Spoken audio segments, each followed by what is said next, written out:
presented by Bhavna Recording Studio, Nanaucho. सुने रे भाई भौजी के दही न रंग लगाई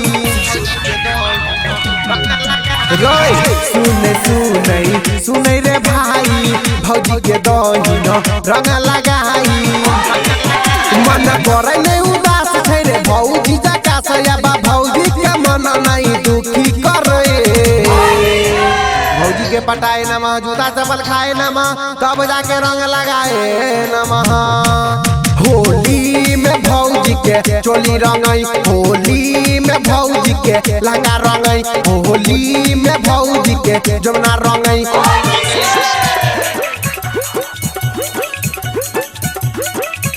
होली में भौजी के जमुना रंगई साजन राजा होली में भौजी के चोली रंगई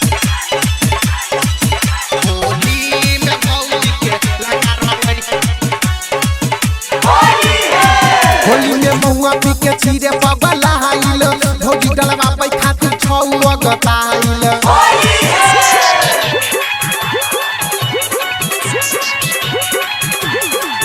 रे होली में महुआ पी के छीरे पगला आइल भौजी डलवा पे खातिर छौआ गताइल सब बुढ़वा जवान रे छो भौजी पधायान तू जोगी रसरा जपत रह भौजी के सटाए नमा पिचकारी अंदर घुसाए नमा फुचुर रंग लगाए नमः होली में भौजी के चोली रंगई होली में भौजी के लहंगा रंगई होली में भौजी के जमुना रंगई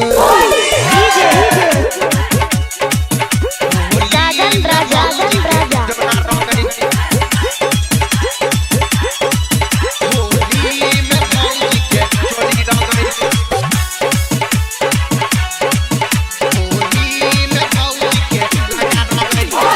होली में साली के नहीं छोड़ी है रे भाई मजा तुली है ओकर घघरी उठाई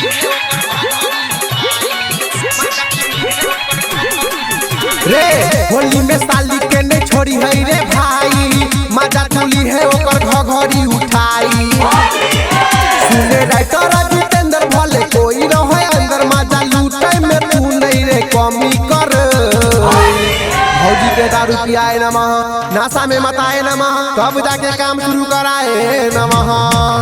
होली में भौजी के चोली रंगई होली में भौजी के लहंगा रंगई होली में भौजी के जमुना रंगई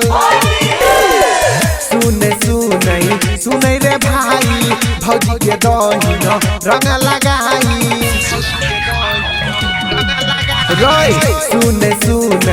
सुने रे भाई भौजी के दही न रंग लगाई मन करे नहीं उदास छै रे भौजी जका सयाबा भौजी के मन नहीं दुखी करे भौजी के पटाए नमा जूता चप्पल खाए नमा तब जाके रंग लगाए नमः होली में भौजी के चोली रंगई होली में भौजी के लहंगा रंगई होली में भौजी के जमुना रंगई